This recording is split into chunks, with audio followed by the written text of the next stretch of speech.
CMA foundation दिसंबर 2024 exam session बहुत पास आ चुका है एंड आई एम श्योर कि आपकी प्रिपरेशन अच्छी चल रही होगी। नहीं चल रही है तो प्लीज़ उसे अच्छा करिए, और उसे अच्छा करने के लिए आपके सपोर्ट में ग्रूमिंग एजुकेशन एकेडमी लेके आया इस वीडियो के अंदर आपके मॉडल क्वेश्चन पेपर सेट 2 का financial and cost accounting paper का डिस्कशन। जी हाँ, इसके अलावा अगर आपको बाकी सब्जेक्ट्स के भी मॉडल क्वेश्चन पेपर्स की रिकॉर्डिंग्स देखनी है तो आप डिस्क्रिप्शन में जाइए, वहां पे आपको लिंक मिल जाएगा। और अब फोकस करते हैं आपके model question paper number 2 for financial and cost accounting subject CMA foundation.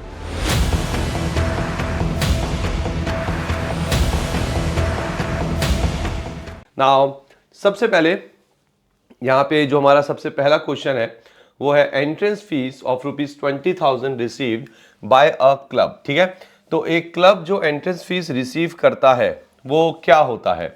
क्या वो कैपिटल है, रेवेन्यू है, कैपिटल एक्सपेंडिचर या रेवेन्यू एक्सपेंडिचर? देखो सबसे पहली बात तो रिसीव्ड है, तो एक्सपेंडिचर होने का तो सवाल ही पैदा नहीं होता है ना।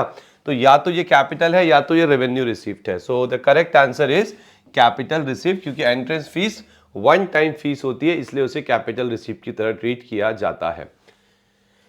अगला सवाल, ₹5,000 incurred for upgradation of computer by installation of 128 MB RAM. ठीक है, तो आप यहाँ पे अपने जो कंप्यूटर्स है उसको अपग्रेड कर रहे हो, आपने उसमें 128 MB की रैम डाली है जिससे आपका कंप्यूटर अपडेट हो रहा है। आपको बताना है कि ये जो 5,000 रुपए आपने खर्च किए हैं ये कैपिटल एक्सपेंडिचर है, डिफर्ड रेवेन्यू एक्सपेंडिचर है, रेवेन्यू एक्सपेंडिचर है या नन ऑफ दी अबव है। तो देखो जब भी हम कोई कंप्यूटर खरीदते हैं जो कि एक फिक्स असेट है तो वो हमारा कैपिटल एक्सपेंडिचर होता है। ठीक है, तो जब हम कोई असेट खरीदते हैं तो that's I mean fix asset, तो वो कैपिटल एक्सपेंडिचर होता है।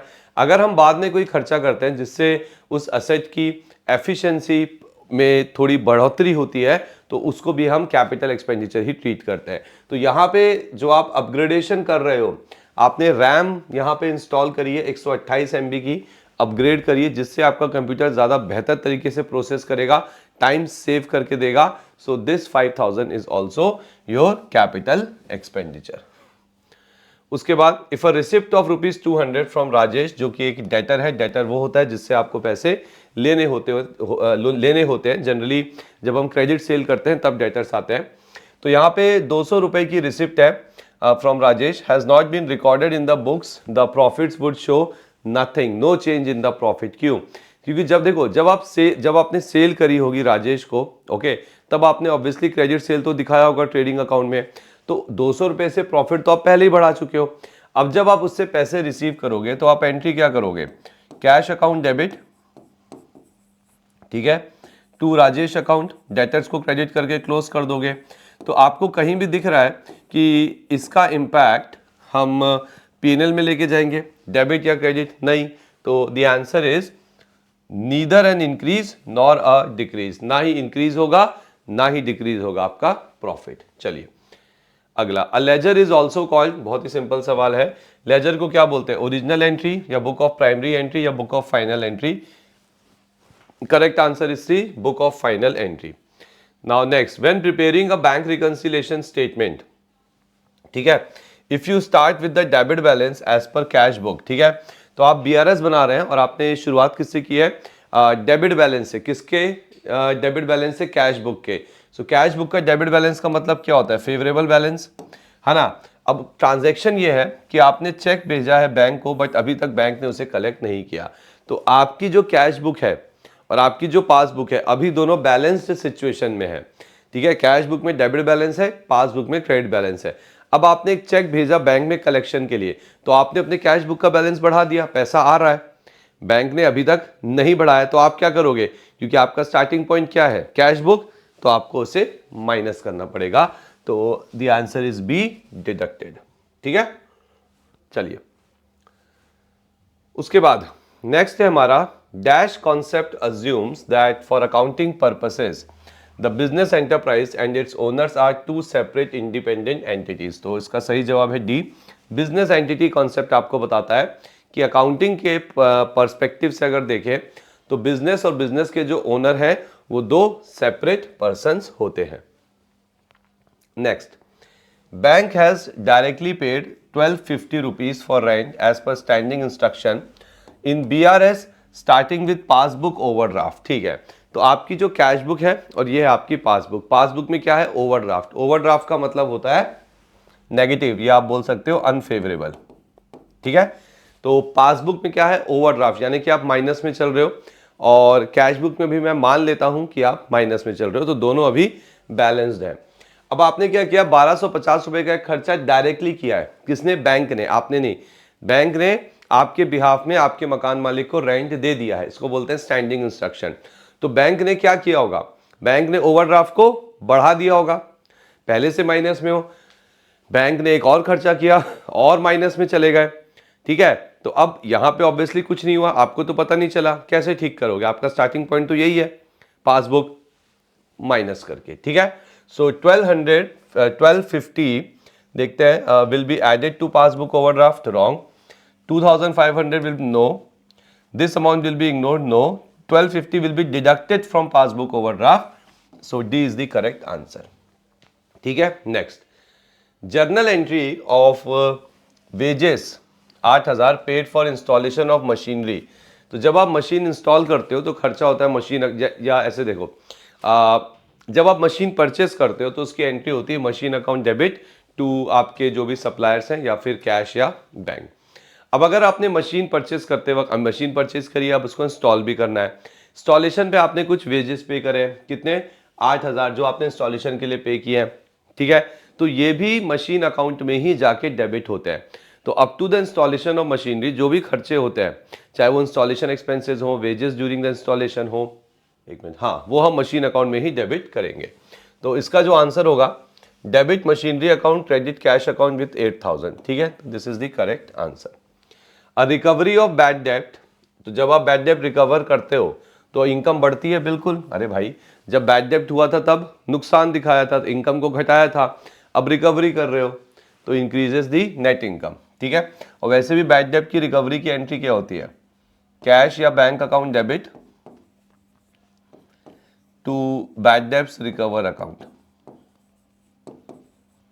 Bad debts recover. और ये जो बैड डेप्ट्स रिकवर है, ये बाद में डेबिट होके क्लोज हो जाता है, कहाँ पे? प्रॉफिट एंड लॉस अकाउंट में, ठीक है, वहां पे एज ए इनकम चला जाता है, okay. Next, if the original cost of machine is 1 lakh, life है 5 साल, रेसिडुअल वैल्यू है 2000, डेप्रिसिएशन चौथे साल का कितना है? 19,600। अब ये कैसे आया? अरे 1 लाख माइनस 2000, 98,000 हो गया, डिवाइडेड बाय लाइफ कितनी है? 5 साल। तो अगर हम 98,000 को डिवाइड करें किससे? 5 साल से, तो कितना आ जाएगा? ये देखते हैं, 98,000 डिवाइडेड बाय 5, तो 19,600 आ गया, ठीक है। 19,600 का डेप्रिसिएशन आ गया। और स्ट्रेट लाइन मेथड के अंदर आपको पता है कि यही जो डेप्रिसिएशन अमाउंट है, ये 1, 2, 3, 4, 5 साल तक हर साल रहेगा। आपको बताना है कि रेट ऑफ डेप्रिसिएशन क्या है। तो देखो, जिन लोगों को नहीं पता रेट ऑफ डेप्रिसिएशन कैसे निकालूंगा, डेप्रिसिएशन अमाउंट डिवाइडेड बाय आपकी कॉस्ट माइनस रेसिडुअल वैल्यू, यानी कि 98,000 इंटू 100। तो आपका जो रेट आएगा डेप्रिसिएशन पे वो है 20%। So correct answer is C. चलिए अगला, a withdrawal of cash from business by the proprietor should be credited to. तो जब प्रोप्राइटर बिजनेस से कैश निकालता है, ओके, कौन? ओके, प्रोप्राइटर निकाल रहा है, तो हम डेबिट किसको करते हैं? ड्रॉइंग्स अकाउंट को, ड्रॉइंग्स अकाउंट डेबिट, और क्रेडिट किसको करते हैं? कैश अकाउंट को। तो उसने यही पूछा ना कौन सा अकाउंट क्रेडिट होगा, so correct answer is C, cash account. Prepaid rent क्या होता है सर? प्रीपेड रेंट एक रिप्रेजेंटेटिव पर्सनल अकाउंट होता है, क्योंकि ये लैंडलॉर्ड्स को, जो हमारे लैंडलॉर्ड है ऑब्वियसली हमने उसको प्रीपेड पहले से रेंट दिया हुआ है, ये उसको रिप्रेजेंट करता है, ठीक है। Which financial statement represents the accounting equation asset is equals to liabilities plus owners capital equity, यानी कि कैपिटल। तो आपने बहुत अच्छे से देखा इस अकाउंटिंग इक्वेशन को कि जो असेट होते हैं वो लाइबिलिटी प्लस कैपिटल यानी कि ओनर्स इक्विटी के बराबर होते हैं ना। कौन सा financial statement, trading account, PNL account, balance sheet इस इक्वेशन को शो करता है? तो बहुत सिंपल है, इक्वेशन में छुपा हुआ है असेट लाइबिलिटी कैपिटल, तो कौन सा? Balance sheet. बैलेंस शीट में होते हैं ना असेट लाइबिलिटीज, ठीक है, and capital. The process of recording business transaction in a book of original entry is known as journal, है ना। जो आपकी बुक ऑफ ओरिजिनल एंट्री होती है, ओके, जो जर्नल बुक, ओके, उसमें जो आप एंट्रीज पास करते हो उसे हम बोलते हैं जर्नलाइजिंग या journal. Next, in an account if debit is greater than credit side the balance is known as debit balance. ठीक है, सपोज करो ये अकाउंट है, ठीक है, मिस्टर ए का अकाउंट है, ओके, एंड मिस्टर ए के अकाउंट में डेबिट साइड पे 1000 रुपये है, क्रेडिट साइड पे 900 रुपये है। तो debit is greater than credit, देख सकते हो आप यहाँ पे, तो बैलेंस आएगा 100 यहाँ पे, बैलेंस कैरी डाउन, और इस बैलेंस को हम कौन सा बैलेंस बोलेंगे, debit balance, because debit is higher than credit. तो आंसर इज बी। क्लियर, ठीक है, चलो next. X sends out goods to Y, X ने वाई को कुछ गुड्स भेजे हैं जिनकी लागत यानी कि कॉस्टिंग है 1.5 लाख रुपए। Goods are to be sold at cost plus 33,131/3%। तो जब हम गुड्स को बेचा जाएगा तो कैसे बेचेंगे हम, कॉस्ट में जो कि 1,50,000 है उस पर 1/3 का आप प्रॉफिट ऐड करोगे। ठीक है, the consignor asked consignee to pay advance for an amount equivalent to 60% of the sale value, the amount of advance will be। तो कंसाइनर ने कंसाइनी को बोला कि भाई तुम कल को जब इसको बेचोगे, ठीक है, मुझे उससे कोई लेना देना नहीं है, मुझे अभी बताओ कि मुझे अभी एडवांस चाहिए, और कितना एडवांस चाहिए, 60% ऑफ द सेल वैल्यू। और सेल वैल्यू क्या है, 1,50,000 पे प्रॉफिट ऐड करेंगे। तो चलिए करते हैं, 1,50,000 का आप सीधे सीधे 1/3 ले लो तो 2 लाख की सेल वैल्यू आ जाएगी, और 2 लाख का 60% होता है 1,20,000। ठीक है, so correct answer is a, 1,20,000। Okay, चलिए इसके बाद हम आते हैं नेक्स्ट क्वेश्चन में, 17th। Now if unsold goods costing 20,000 is taken over by venture at 15,000। तो कुछ अनसोल्ड गुड्स थे जॉइंट वेंचर में, और अनसोल्ड मतलब कि गुड्स आप बेच नहीं पाए हो, और जो वेंचर है उसने उन गुड्स को 15,000 में ले लिया है।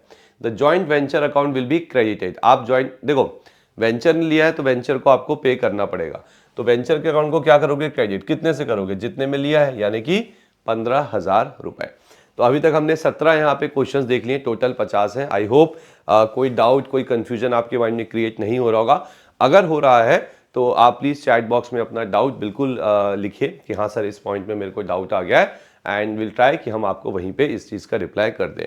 और दिसंबर एग्जाम में जैसे बच्चा, आपको पता ही है कि बहुत ज़्यादा टाइम अब नहीं है, बहुत ही कम टाइम बचा है। 15 तारीख को आपका एग्जाम है, ठीक है, 1 महीने से भी कम समय है। तो अच्छे से पढ़िए, जितने भी मॉडल क्वेश्चन पेपर्स हैं, ये वाला, इसके पहले जो सेट आया था वो, और उससे पिछले साल के भी, वो सारे आपको अच्छे से प्रैक्टिस करने हैं। ठीक है, एंड अगर आप डिटेल में कॉन्सेप्ट देखना चाहते हैं तो उसके लिए आप ग्रूमिंग एजुकेशन एकेडमी का जो CMA फाउंडेशन के कोर्स हैं, सिर्फ फाइनेंशियल कॉस्ट अकाउंटिंग के ही नहीं, बाकी सब्जेक्ट्स के भी, आप उन्हें भी हमारी वेबसाइट पे जाके escholars.in पे देख सकते हैं, या फिर आप इसी वीडियो के डिस्क्रिप्शन पे जाएंगे तो लिंक मिलेगा, आप लिंक से भी उसे एक्सेस कर सकते हैं। ठीक है, चलिए अगला है over riding commission is calculated on.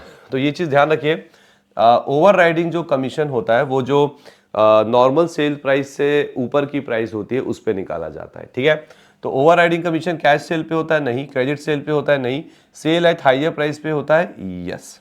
ठीक है, so this is the correct answer, यानी कि C. Next, if del credere commission is 10%, आपका जो डेल क्रेडर कमीशन है जो कि हम तब देते हैं जब सामने वाला बैड डेब्ट्स की रिस्पॉन्सिबिलिटी लेता है, ठीक है, वो है 10%। कैश सेल है 50,000, क्रेडिट सेल है 10,000। ठीक है, आपको बताना है कि amount of del credere commission क्या है। अब यहाँ पे बहुत से बच्चों को ये लगता है कि सिंस डेल क्रेडर का कंसेप्ट ये है कि वो हम सामने वाले को तब देते हैं जब वो बैड डेब्ट्स की रिस्पॉन्सिबिलिटी ले ले, यानी कि वो सिर्फ क्रेडिट सेल के लिए ही रिस्पॉन्सिबिलिटी ले रहा है। ठीक है, तो वो क्या करते हैं, डेल क्रेडर कमीशन का जो रेट है वो सिर्फ क्रेडिट सेल पे लगा देते हैं 10,000 पे। रॉन्ग, डेल क्रेडर कमीशन का जो रेट है वो टोटल सेल्स पे लगता है, कैश प्लस आपका क्रेडिट। तो आपकी टोटल सेल्स कितनी है, cash sale 5,000, credit sale 10,000, so total is 15,000, इसका 10% कितना हो गया, 1,500 रुपए। This is your del credere commission. इसके बाद the unsold stock on consignment is valued at, ठीक है। कंसाइनमेंट में जो अनसोल्ड स्टॉक है, अनसोल्ड स्टॉक का मतलब होता है वो स्टॉक जो अभी तक कंसाइनी बेच नहीं पाया, तो उसका वैल्यूएशन किस पे होता है? उसका वैल्यूएशन होता है उसकी ओरिजिनल कॉस्ट प्लस कंसाइनर ने जब उसको भेजे थे तो जो कंसाइनर ने एक्सपेंसेस किए थे वो ऐड किए जाते हैं, प्लस कंसाइनी ने जो उसके बाद एक्सपेंसेस किए वो भी उसमें ऐड किए जाते हैं। लेकिन ध्यान रखना, परचेज कॉस्ट मतलब उसकी जो ओरिजिनल कॉस्ट है वो तो आप लोगे जितने में कंसाइनर ने खरीदा था, प्लस कंसाइनर के सारे एक्सपेंसेस जो होते हैं वो उसी गुड्स को भेजने के लिए होते हैं, तो वो भी ऐड कर दो। लेकिन कंसाइनी के सारे एक्सपेंसेस नहीं ऐड करना। क्यों? आपको अनसोल्ड स्टॉक की कॉस्ट बतानी है, तो कंसाइनी का सिर्फ वही खर्चा लोगे जो उन गुड्स को वेयर हाउस में लाने तक हुआ था। उसके बाद के जो खर्चे हैं, जैसे वेयर हाउस का रेंट हो गया, फ्रेट आउटवर्ड, ये सारे खर्चे हैं, ये बेचने के लिए होते हैं। ठीक है, तो यहां पे सही जवाब होगा original cost of the goods. नहीं, ओरिजिनल कॉस्ट ठीक है, expenses incurred by both consignor and consignee, sounds good. Original cost plus expenses incurred only by consignee, false. Original cost plus all expenses incurred by consignee, false. All तो है ही नहीं ना, consignee के सारे expense नहीं होते, तो आंसर है बी। ठीक है, चलिए, what is the liability for the discounted bill known as? तो जो लायबिलिटी फॉर डिस्काउंटेड बिल है वो कंटिजेंट लायबिलिटी बोलते हैं, याद रखना इसको। ठीक है, चलिए उसके बाद नेक्स्ट देखते हैं, रिटायरमेंट ऑफ बिल का मतलब क्या होता है? What do you mean by retirement of bill? So retirement of bill का मतलब होता है कि जब सामने वाली पार्टी, दैट्स द ड्रॉई, वो बिल का जो पेमेंट है ड्यू डेट से पहले कर दे। ठीक है, जिसमें आप रिबेट भी देते हो उसको। So making payment before the due date, sending the bill for collection, no. Cancellation, no.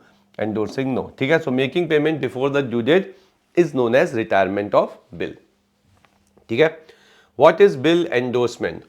अब वो पूछ रहा है कि बिल एंडोर्समेंट का मतलब क्या होता है। तो बिल एंडोर्समेंट का मतलब होता है जब आप अपने बिल ऑफ एक्सचेंज को किसी दूसरी पार्टी को एंडोर्स यानी कि दे देते हो। ठीक है, जनरली ये कब होता है? जब सपोज करो तीन पार्टी है, ए बी सी। ठीक है, ए और बी कौन है? ए है क्रेडिटर और बी है डेटर, यानी कि ए को बी से पैसे लेने और बी को ए को पेमेंट करना है। ठीक है, अब यहाँ पे ए ने एक और ट्रांजेक्शन कर रखा है सी से, जिसमें सी कौन है? ए का क्रेडिटर, यानी कि ए को सी को पैसे देने हैं। तो यहाँ पे क्या होगा? ए बी के ऊपर बिल ड्रॉ करेगा क्योंकि उसको पैसे लेने हैं। बिल किसके पास है? ए के पास। ए उस बिल को किसको देगा पता है? सी को, क्योंकि ए को सी को पैसे देने हैं। अब ड्यू डेट पे क्या होगा? जो बी है ना वो सीधे सी को पेमेंट कर देगा।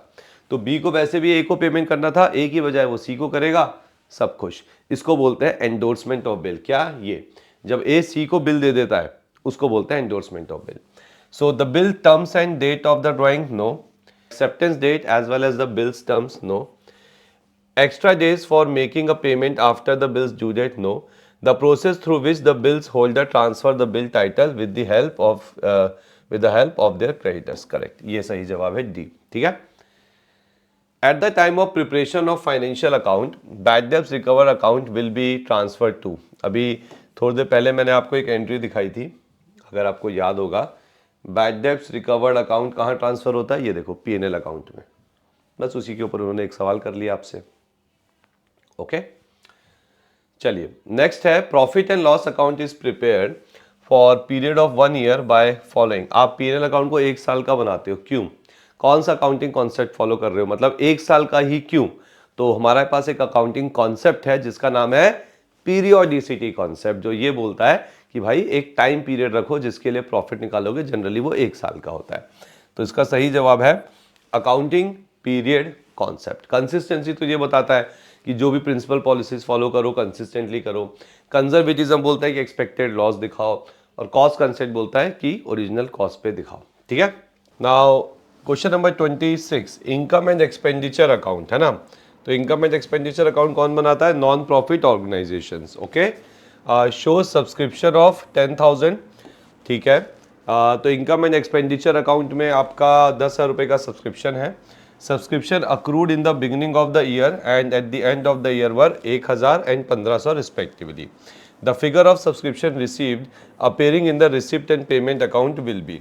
तो इस केस में आपको क्या करना है, ध्यान से सुनना, जब भी ऐसा कुछ आए तो आप सीधे सीधे जो सब्सक्रिप्शन अकाउंट है ना, वो बना लो। ठीक है, ध्यान से देखना, क्या बना लो?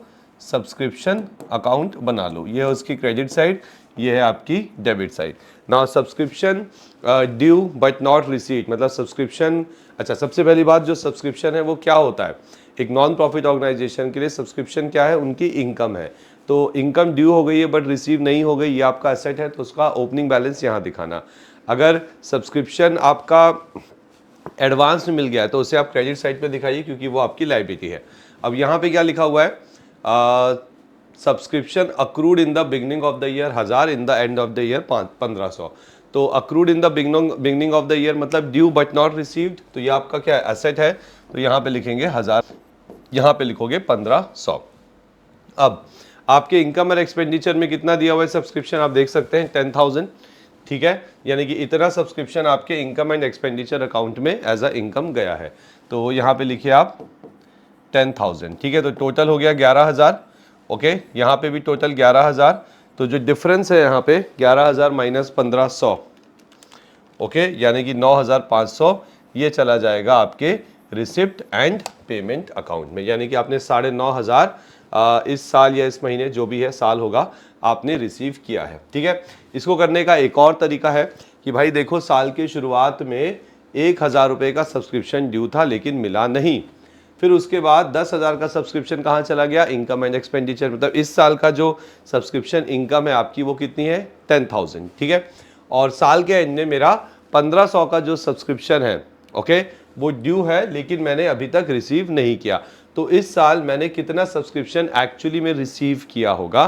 सो इसको आप ऐसे कर सकते हैं 10,000 प्लस 1000 माइनस 1500, तो वही चीज़ें जो अकाउंट में की थी, तो ये आ जाएगा आपका 9,500। चलिए, इसके बाद नेक्स्ट है आपका 27th, the periodic financial statements of a not for profit organization comprises which of the following. ठीक है, तो जो पीरियोडिक फाइनेंशियल स्टेटमेंट होते हैं नॉन प्रॉफिट ऑर्गेनाइजेशन के, comprises which of the following, उसके अंदर क्या क्या आता है। तो पीरियोडिक फाइनेंशियल स्टेटमेंट जो एनपीओ के होते हैं उसमें आपका receipt and payment account, income and expenditure account, balance sheet, ये चीज़ें आती हैं। तो ठीक है, तो receipt and payment account to determine the inflow and outflow of cash, ठीक है, ये तो आता ही है। इनकम एंड एक्सपेंडिचर अकाउंट भी आता है जिसमें सरप्लस और डेफिसिट निकाला जाता है, बैलेंस शीट भी आती है, तो इसका आंसर डी होगा, यानी कि ऑल ऑफ दिस, ये चारों ही आपके एनपीओ के फाइनेंशियल स्टेटमेंट्स के अंदर आते हैं। नाउ इन्वेंट्री क्या होती है, बहुत ही सिंपल है, क्या है इन्वेंट्री सर, इन्वेंट्री यानी कि स्टॉक, स्टॉक यानी कि ये एक एसेट होता है और ये आपके करंट एसेट्स के अंदर आता है। So included in the category of fixed asset, नहीं, an investment, no, a part of current asset, yes, intangible तो होता ही नहीं है। तो इन्वेंट्री क्या है, a part of current asset, so correct answer is C. Which one of the following is not prepared by non profit organisation, इसमें से कौन सी चीज एनपीओ प्रिपेयर नहीं करता है। तो मैंने अभी बताया था कि NPO income and expenditure account बनाता है, रिसिप्ट एंड पेमेंट अकाउंट बनाता है, बैलेंस शीट बनाता है, पीएनएल अकाउंट कौन बनाता है, ये बनाते हैं आपके प्रॉफिट ऑर्गेनाइजेशन या वो ऑर्गेनाइजेशन जिनका मोटिव होता है फाइनेंशियल प्रॉफिट्स। ठीक है, एनीवे इसको नहीं लिख रहा मैं। So profit and loss account कौन बनाता है, वो ऑर्गेनाइजेशन जिनका मोटिव प्रॉफिट अर्न करना होता है। ठीक है, उसके बाद next, endowment fund receipt is treated as, capital receipt होती है जो आपका एंडाउनमेंट फंड होता है। A profit and loss sheet is prepared with the trading account, in succession to the trading account, before the trading account, it can be prepared any time. तो profit and loss account या profit and loss sheet आप कब prepare करते हो, trading account के साथ या in succession to trading account. So correct answer यही है, आपको भी पता है कि पहले हम बनाते हैं ट्रेडिंग अकाउंट।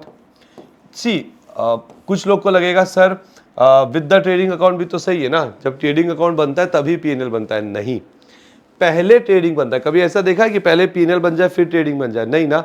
तो पहले आप ट्रेडिंग अकाउंट बनाते हो, उसमें सेल्स लेते हो, यहाँ पे कॉस्ट ऑफ गुड्स सोल्ड लेते हो, तो यहाँ पे आपको ग्रॉस प्रॉफिट मिलता है ना, और फिर इस ग्रॉस प्रॉफिट में से आप इनडायरेक्ट एक्सपेंसेस माइनस करते हो, इनकम्स ऐड करते हो, तो आपको नेट प्रॉफिट मिलता है। तो जब तक ये नहीं बनेगा तब तक ये नहीं बन पाया था ना। तो PNL account is in succession of trading account. ठीक है, अगला gross profit is equals to, ठीक है, ग्रॉस प्रॉफिट किसके इक्वल होता है, आई थिंक बहुत ही सिंपल सवाल होगा, sale minus cost of goods sold, बिल्कुल सही, sale minus closing stock plus purchase, opening stock plus purchase minus closing stock cost of goods sold होता है, and none of the above. So sales minus cost of goods sold is equals to gross profit. So correct answer is A. The total cost incurred in the operation of a business undertaking other than the cost of manufacturing and production is known as, इसको बोलते हैं हम commercial cost. तो वो सारी cost, कौन सी cost के बारे में पूछ रहे हैं यहाँ पे? एक बिजनेस अंडरटेकिंग को जब आप ऑपरेट करते हो तो आप कौन से खर्चे करते हो? मैन्युफैक्चरिंग कॉस्ट, प्रोडक्शन कॉस्ट, वो पूछ रहे हैं. इसके अलावा जो कॉस्ट होते हैं उसको क्या बोलते हैं? तो इसके अलावा जो कॉस्ट होती है वो कमर्शियल कॉस्ट होती है. क्यों? क्योंकि आपकी जो कॉस्ट ऑफ मैन्युफैक्चरिंग और प्रोडक्शन है COP, उसके अंदर आपकी direct material cost, direct labour cost, direct expenses, production overheads, ये सब आते हैं. ये देखो, direct cost, variable cost, conversion cost, ये सब कुछ आपके COP के अंदर ही होता है. तो सिर्फ कमर्शियल कॉस्ट है जो अदर देन COP इनकर होती है. इंटरेस्ट ऑन ओन कैपिटल, अपनी कैपिटल पे जो इंटरेस्ट है उसे क्या बोलते हैं? कैश कॉस्ट नहीं. कैश कॉस्ट तो वो होती है जिसमें कैश आउटफ्लो हो. नोशनल कॉस्ट हो सकता है. संक कॉस्ट वो होती है जो पास में इनकर होती है. पार्ट ऑफ प्राइम कॉस्ट सवाल ही नहीं होता. तो सही जवाब है नोशनल कॉस्ट. नोशनल कॉस्ट वो कॉस्ट होती है जो एक तरह की आप बोल सकते हो थ्योरेटिकल कॉस्ट होती है, हाइपोथेटिकल कॉस्ट होती है. ठीक है, तो इंटरेस्ट ऑन ओन, अपनी ही कैपिटल, मतलब मैंने बिजनेस में सपोज करो 10,000 रुपये लगा दिए. अब इसमें मुझे इंटरेस्ट नहीं मिल रहा ना, क्योंकि ये तो बिजनेस में लगा रखा है. अगर बैंक में रखता तो शायद 6% का इंटरेस्ट मिलता है ना, 600 रुपए. तो ये इंटरेस्ट मुझे नहीं मिल रहा है, मिस हो रहा है, अपॉर्चुनिटी मिस हो रही है, इसको नोशनल कॉस्ट बोलते हैं. ठीक है, चलिए, तो correct answer is B. Marginal costing is concern with fix cost, variable cost, semi variable cost, none of the above. Variable cost, आपको बहुत अच्छे से पता होगा कि मार्जिनल कॉस्टिंग सिस्टम के अंदर जब आप प्रोडक्ट का वैल्यूएशन करते हो तो वेरिएबल कॉस्ट पे करते हो. ऐसा नहीं कि मार्जिनल कॉस्टिंग में फिक्स कॉस्ट नहीं होती, सेमी वेरिएबल नहीं होती, होती है, लेकिन यहाँ पे वेरिएबल कॉस्ट की बहुत इंपॉर्टेंस होती है. क्योंकि जब आप प्रोडक्शन अपने आउटपुट का वैल्यू करोगे तो उसे आप वेरिएबल कॉस्ट पे करते हो. जब आप कॉन्ट्रीब्यूशन निकालते हो तो सेल्स में से भी पूरी की पूरी वेरिएबल कॉस्ट ही माइनस करते हो. So correct answer is B. Next, cost of production of 16,000 units at the rate of 2 per unit. ठीक है, तो आपका COP कितना हो गया? 32,000 रुपए. सेलिंग ओवरहेड्स कितने? 50 पैसा पर यूनिट फॉर 16,000 यूनिट्स. तो ये हो गया 8,000 रुपए selling overheads. Unit sold at the rate of 4 per unit. तो 16,000 यूनिट्स आपने बेची एट द रेट ऑफ 4. तो सेल वैल्यू कितनी हो गई? 16,000 इंटू 4 यानी कि 64,000. करना क्या है? प्रॉफिट निकालना है. तो प्रॉफिट कैसे निकालेंगे? सेल में से मैं कॉस्ट माइनस कर दूं सारी, है ना. सेलिंग ओवरहेड्स माइनस 8,000 और 32,000 के हमारी COP. तो 24,000 रुपए यहाँ पे मेरा प्रॉफिट आ गया. तो करेक्ट आंसर है आपका A. Next, in behavioural analysis cost are divided into. जब आप कॉस्ट को बिहेवियर के बेसिस पे एनालिसिस करते हो तो एक होती है वेरिएबल कॉस्ट जो वेरी करती है आउटपुट के साथ. आउटपुट मतलब आउटपुट चेंज होगा तो कॉस्ट भी चेंज होती है, ये कॉस्ट का बिहेवियर है, दैट इज वेरिएबल कॉस्ट. एक होती है फिक्स कॉस्ट जो चेंज नहीं होती आउटपुट के चेंज होने पर भी, ये उसका बिहेवियर है. तो जब बिहेवियर एनालिसिस की बात होती है तो कॉस्ट को हम फिक्स्ड और वेरिएबल कॉस्ट में डिवाइड करते हैं. So correct answer is D.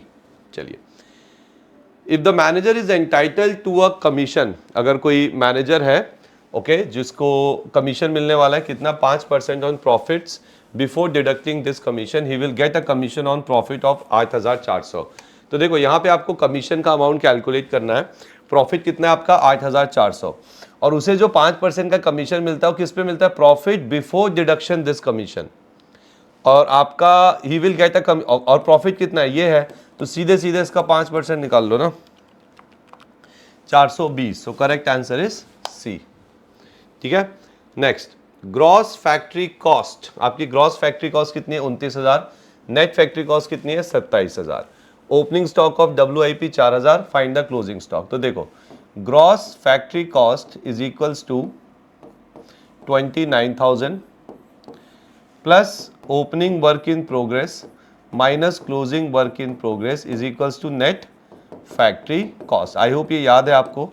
ठीक है, ओपनिंग वर्क इन प्रोग्रेस कितना है? 4,000. क्लोजिंग वर्क इन प्रोग्रेस निकालना है, एक्स ले लो.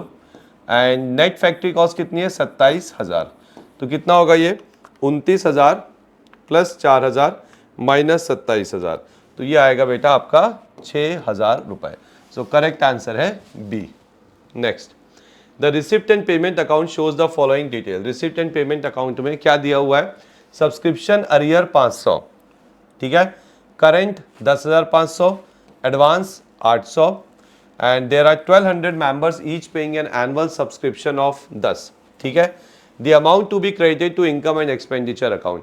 देखो income and expenditure account accrual basis पे बनता है, उसमें हम ये देखते हैं कि कितना अमाउंट इस साल हमारा अक्रू हुआ है। तो अक्रू कितना हुआ है, 1200 मेंबर है और हर एक मेंबर एनुअल सब्सक्रिप्शन कितनी दे रहा है, 10 रुपए की।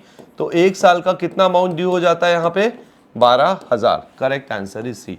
ऊपर की इंफॉर्मेशन किसी काम की नहीं है आपकी, ठीक है। ये सब्सक्रिप्शन अरियर करेंट एडवांस इसका क्या करना है, सीधे सीधे इनकम एंड एक्सपेंडिचर अकाउंट में इनकम में क्या दिखाओगे, जितना मेंबर है और हर मेंबर से कितना पैसा इस महीने का लेना है, इस साल का लेना है। अब डजंट मैटर कितना अरियर है, कितना करंट है, कितना एडवांस है। तो 12,000 यहाँ पे आपका आंसर हो जाएगा। Depreciation is an example of, depreciation किसका एग्जाम्पल है, फिक्स वेरिएबल सेमी, तो इट्स अ फिक्स कॉस्ट, ठीक है, जनरली हम इसे फिक्स कॉस्ट ही मानते हैं। द वर्क कॉस्ट यानी कि फैक्ट्री कॉस्ट, जिनको नहीं पता, प्लस एडमिनिस्ट्रेशन एक्सपेंसेस। तो अगर मैं फैक्ट्री कॉस्ट पे एडमिनिस्ट्रेशन एक्सपेंसेस ऐड कर दूं, ठीक है, तो मुझे क्या मिलेगा, ध्यान सुनना, टोटल कॉस्ट मिलेगी, कॉस्ट ऑफ प्रोडक्शन मिलेगा, कॉस्ट ऑफ सेल्स मिलेगा या फैक्ट्री कॉस्ट मिलेगी। तो देखो वर्क कॉस्ट का मतलब ही फैक्ट्री कॉस्ट होता है। अगर आप उसमें एडमिनिस्ट्रेशन एक्सपेंसेस ऐड कर दो तो मैं ये मान रहा हूं कि ये एडमिनिस्ट्रेशन एक्सपेंसेस प्रोडक्शन से रिलेटेड है, तो आपको मिल जाएगी कॉस्ट ऑफ प्रोडक्शन, ठीक है। कॉस्ट ऑफ सेल आपको लग रहा होगा बट दैट्स नॉट, ऐसा नहीं होगा, क्योंकि कॉस्ट ऑफ सेल निकालने के लिए सिर्फ एडमिनिस्ट्रेशन नहीं, आपको सेलिंग एक्सपेंसेस भी ऐड करने पड़ेंगे, ठीक है। So correct answer is B. Next, which of the following is a part of both prime cost and conversion cost. Prime cost क्या होती है, direct material, direct labour, direct expenses, ठीक है। और कन्वर्जन कॉस्ट क्या होती है, कन्वर्जन कॉस्ट के अंदर आपकी डायरेक्ट लेबर प्लस आपकी ओवरहेड कॉस्ट आती है। तो आप देख सकते हो यहाँ पे कौन सी कॉस्ट है जो कॉमन है, डायरेक्ट लेबर, ठीक है। So which of the following is part of, तो यहाँ पे डायरेक्ट लेबर कॉमन है, तो करेक्ट आंसर है आपका डी, डायरेक्ट लेबर। उसके बाद एवरेज स्टॉक आपको दिया हुआ है 12,000 रुपए का। कैसे निकालते हैं average stock, opening stock plus closing stock divided by 2, value of closing stock will. तो काम करते हैं, ओपनिंग स्टॉक को x ले लेता हूं, ओपनिंग स्टॉक को मैं क्या ले लेता हूं, x, और क्लोजिंग स्टॉक कितना है, उससे 3,000 ज्यादा है, so x plus 3,000 divided by 2 और this is equals to 12,000। Very simple equation now. So 12,000 into 2, 24,000 आ गया आपके लेफ्ट हैंड साइड में, उसमें से आप ब्रैकेट जब खोलोगे, ठीक है, 3,000 माइनस करो, डिवाइडेड बाय 2 कर दो, 10,500 x की वैल्यू आ गई। और x क्या है आपका, x क्या है 10,500, और ये ओपनिंग स्टॉक है। सर हमें तो क्लोजिंग स्टॉक निकालना है, तो क्लोजिंग स्टॉक कितना है, 3,000 ज्यादा है, तो 13,500। ओके, तो करेक्ट आंसर 10,500 नहीं, आपका 13,500 रुपए होगा। चलिए, cost units of automobile industry is, एक ऑटोमोबाइल इंडस्ट्री के अंदर, ऑटोमोबाइल जहां पे गाड़ियां बनती है, उनकी कॉस्ट यूनिट क्या होगी, cubic metre, bed night, number of call या नंबर ऑफ व्हीकल। बहुत ही सिंपल था, नंबर ऑफ व्हीकल, ठीक है। Marginal costing is concern with what, sir marginal costing is concern with the variable cost. तो repeat हो गया है क्वेश्चन, ठीक है। Which of the following is not a relevant cost, replacement cost relevant होती है, मार्जिनल कॉस्ट बिल्कुल relevant होती है, स्टैंडर्ड कॉस्ट भी आपकी रिलेवेंट होती है। सर जो संक कॉस्ट है ना, ये बिल्कुल इररिलेवेंट कॉस्ट है, नॉट अ रिलेवेंट कॉस्ट, क्योंकि ये पास में इनकर होती है, ये डिसीजन के वक्त रिलेवेंट नहीं होती है। Over which of the following cost management is likely to have least control, wage cost पे देखो, वो ये बोल रहा है कि भाई कंट्रोल तो इन सभी पे कम होता है, वेजेस पे, बिल्डिंग इंश्योरेंस पे, मशीन ब्रेकडाउन कॉस्ट पे और एडवर्टीजमेंट कॉस्ट पे, कौन सी ऐसी कॉस्ट है जिसपे कंट्रोल सबसे कम होता है। सो करेक्ट आंसर है यहाँ पे एडवर्टीजमेंट कॉस्ट, क्योंकि ये थोड़ा मार्केट पे ज़्यादा डिपेंड करती है। अगर मार्केट सिचुएशन खराब है तो एडवर्टीजमेंट बढ़ाने पड़ेंगे, मतलब आपके कंट्रोल में इतना नहीं है, लेकिन जो वेजेस हैं आप कम ज़्यादा कर सकते हो depending on type of labour. Building insurance, building छोटी बड़ी करके आप इंश्योरेंस कंट्रोल कर सकते हो। मशीनरी ब्रेकडाउन, मशीन को ध्यान से चलाओ तो ब्रेक, या अच्छे से मेंटेन करो तो ब्रेकडाउन जैसी सिचुएशन, ये आपके कंट्रोल में है। लेकिन एडवर्टीजमेंट कॉस्ट मार्केट पे डिपेंड करेगी, मार्केट में सेल नहीं है, डिमांड बढ़ रही है, तो भाई एडवर्टीजमेंट तो करना पड़ेगा, अब आप उसके लिए कुछ नहीं कर सकते, ठीक है। Indirect material cost is part of, इससे आसान सवाल नहीं हो सकता। क्या प्राइम कॉस्ट के अंदर होता है ये? नहीं, प्राइम कॉस्ट में तो डायरेक्ट मटेरियल, डायरेक्ट लेबर और डायरेक्ट एक्सपेंस होते हैं। फैक्ट्री ओवरहेड के अंदर क्या होता है? चार्जेबल एक्सपेंसेस क्या होते हैं? सर डायरेक्ट एक्सपेंसेस होते हैं। फैक्ट्री ओवरहेड के अंदर क्या होता है? Indirect material, indirect labour plus indirect expenses. तो सही जवाब है बी, फैक्ट्री ओवरहेड्स। ठीक है। From the following information find out purchases, raw material consume, closing और ओपनिंग स्टॉक। ठीक है, तो रॉ मटेरियल कंज्यूम्ड का फॉर्मूला क्या होता है? Opening stock plus purchase minus closing stock. Consumed है 53,000, ओपनिंग स्टॉक कितना है? 6,000, परचेज हमें निकालना है तो मैंने x ले लिया, क्लोजिंग स्टॉक है 9,000। तो x की वैल्यू कितनी आ जाएगी यहाँ पे? 53,000 माइनस 6,000 प्लस 9,000, 56,000 रुपए। तो करेक्ट आंसर है आपका ए। तो देखा आपने हमने किस तरह से बड़ी जल्दी फटाफट जो आपके 50 क्वेश्चन से उनको सॉल्व कर लिया है। एंड आई होप आपको इनके कॉन्सेप्ट भी बहुत अच्छे से पता है। मैंने ट्राई किया कि मैं साथ साथ में कॉन्सेप्ट बता दूं, बट आई होप आपको कॉन्सेप्ट पता है। नहीं पता है तो आप हमारा यानी ग्रूमिंग एजुकेशन एकेडमी का जो CMA फाउंडेशन का OTT कोर्स है, आप वो ले सकते हैं। बहुत ही रीजनेबल प्राइस पे कोर्स आपको मिलता है। इसकी डिटेल्स आपको डिस्क्रिप्शन पे मिल जाएंगी इस वीडियो की। एंड अदरवाइज आप हमारी वेबसाइट escholar.in पे जाके देखेंगे तो वहां भी आपको CMA फाउंडेशन OTT कोर्स के बारे में पता चलेगा। तो अगर आप चाहते हैं कि आप अपने कॉन्सेप्ट्स को अच्छा करें, अगर आप चाहते हैं कि मॉड्यूल के सारे क्वेश्चन आंसर्स आप अच्छे से क्लियर करें, आप ले सकते हैं हमारा OTT कोर्स। इन सारी चीज़ों की रिकॉर्डिंग्स आपको अवेलेबल कराई जाती है। तो चलिए मिलते हैं अपने नेक्स्ट वीडियो में। Thank you very much.